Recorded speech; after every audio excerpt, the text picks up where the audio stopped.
જ્યારે તમને તીખું ચટપટું ખાવાની ઈચ્છા થાય તો તમે ઘરે જ બનાવી શકો તેવી રેસીપી લઈને આવી છું. તો હું છું દિવ્યા ફૂડ કિચનમાં તમારું સ્વાગત છે. તો હું આજે તમારા માટે રગડા પેટીસની રેસીપી લઈને આવી છું. તો રેસીપી સ્ટાર્ટ કરતાં પહેલાં ચેનલને સબસ્ક્રાઈબ ન કરી હોય તો સબસ્ક્રાઈબ કરજો. તો અહીંયા મેં 2 કપ વ્હાઈટ વટાણા લઈ લીધા છે અને તેને મેં 6 થી 7 કલાક પાણીમાં પલાળી દીધા હતા. તો હવે તેને બાફવાના છે. તો અહીંયા કુકર લઈ લીધું છે અને કુકરની અંદર વટાણા એડ કરી દીધા છે અને તેની સાથે અડધી ચમચી હળદર અને અડધી ચમચી મીઠું એડ કરી દીધું છે અને 2 કપ જેટલું પાણી એડ કરી દીધું છે. તમે જોઈ શકો છો 6 થી 7 કલાક આપણે વટાણાને પલાળ્યા છે એટલે ફટાફટ એ કૂક થઈ જશે. અને આની અંદર 1 ચમચી તેલ એડ કરી શકો છો અને ત્યાર પછી આપણે 6 વિસલ મીડિયમ ફ્લેમ પર બોલાવવાની છે. જ્યાર સુધી આપણા વટાણા બફાય છે ત્યાર સુધી આપણે પેટીસની તૈયારી કરી લઈએ. તો અહીંયા મેં 1 કિલો બાફેલા બટાકા લઈ લીધા છે અને તે બટાકાને મેસર્સની મદદથી આપણે મેશ કરી દેવાના છે.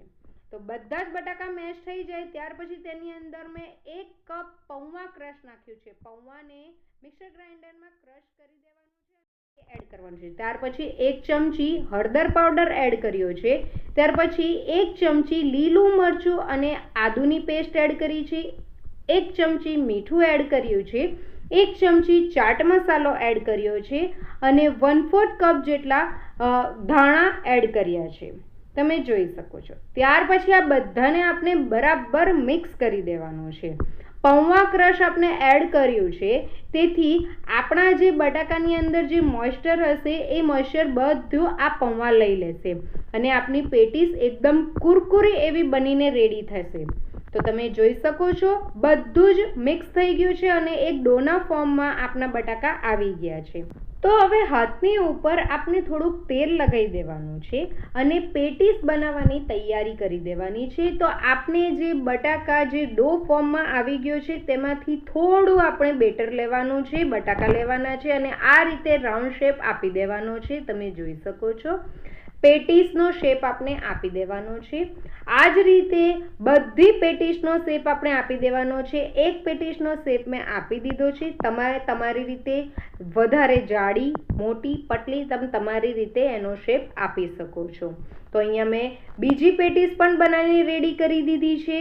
તો આ જ રીતે બધી પેટીસ હું બનાવીને રેડી કરી દઈશ. ત્યાર પછી એક પેન લઈ લીધી છે. તેની અંદર 6 થી 7 ટેબલસ્પૂન જેટલું મેં તેલ એડ કરી દીધું છે. તેલ ગરમ થઈ જાય એટલે તેની અંદર આપણે જે પેટીસ બનાવીને રેડી કરી હતી તે આની અંદર એડ કરવાની છે. તો અહીંયા હું સેલો ફ્રાય કરું છું. તમે સેલો ફ્રાયની જગ્યાએ ફ્રાય પણ કરી શકો છો અથવા તો પેટીસને શેકી પણ શકો છો.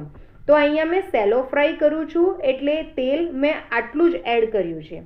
ત્યાર પછી એક સાઈડ શેકાઈ જાય એટલે એક સાઈડ ફ્રાય થઈ જાય એટલે પેટીસને પલટાવી દેવાની છે. હળવે હાથે આપણે પેટીસને પલટાવવાની છે કેમ કે બટાકા હોય છે, બટાકા ખૂબ જ સોફ્ટ હોય છે. આપણે તેની અંદર પૌવા એડ કર્યા છે એટલે એકદમ જ કુરકુરી એવી આપણી પેટીસ બનીને રેડી થાય છે. તો તમે જોઈ શકો છો કે આપણી પેટીસ કેટલી કુરકુરી બનીને રેડી થઈ છે અને સ્લો ટુ મીડિયમ ફ્લેમ પર જ આપણે પેટીસને સેલો ફ્રાય કરવાની છે. તો હું તમને એક પેટીસ તોડીને પણ બતાવું છું. ખૂબ જ ક્રિસ્પી એવી આપણી પેટીસ બનીને રેડી થઈ છે. તો આ બાજુ આપણે જે વટાણા બાફવા માટે મૂક્યા હતા તે પણ હવે બફાઈ ગયા છે. તો તમે જોઈ શકો છો કે આપણા વટાણા હવે સારી રીતે મેશ થઈ જાય તે રીતના બફાઈ ગયા છે. તો આપણે રગડો બનાવવાની રેસીપી સ્ટાર્ટ કરીએ. તો અહીંયા એક પેન લઈ લીધી છે. તેની અંદર 3 ટેબલસ્પૂન જેટલું તેલ એડ કરી દીધું છે.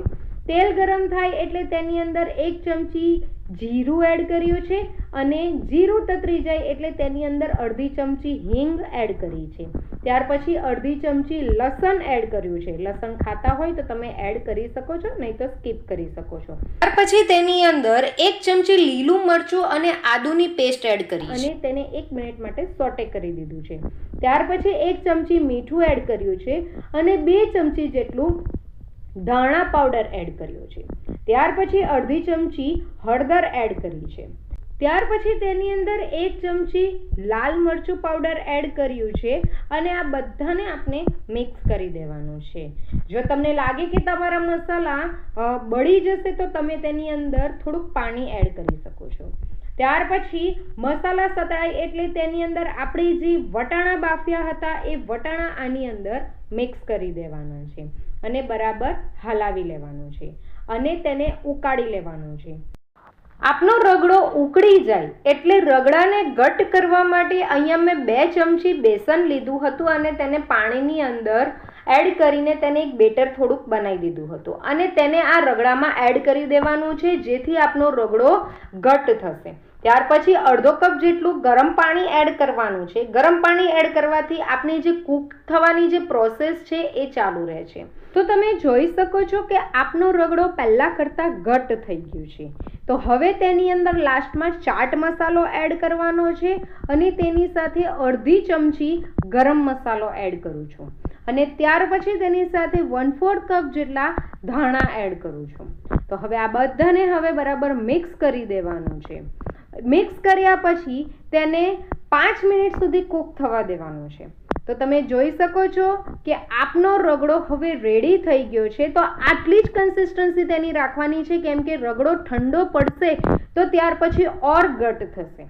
આપનો રગડો રેડી છે. તો અહીંયા મેં એક પ્લેટની અંદર રગડો લઈ લીધો છે. તમે જોઈ શકો છો જે રગડો આપણે બનાવ્યો હતો એ પ્લેટમાં લઈ લીધો છે અને તેની સાથે જ આપણે જે પેટીસ બનાવી હતી તે પણ એની અંદર હું એડ કરી દઉં. તો બહાર લારી પર મળે તેના કરતાં પણ સારો એવો ટેસ્ટ આ રગડા પેટીસનો છે.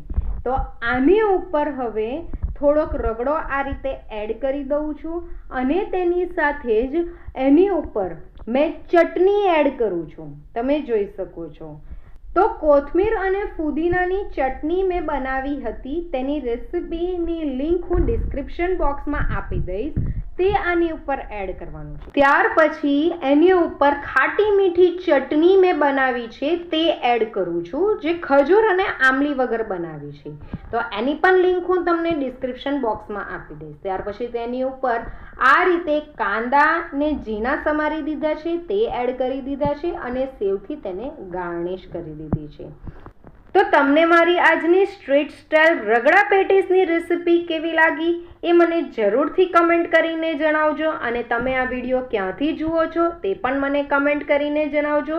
તો તમને મારી આજની રેસિપી ગમી હોય તો મારી રેસિપીને લાઈક કરજો અને તમારા ગ્રુપમાં શેર કરજો. Thank you for watching. By.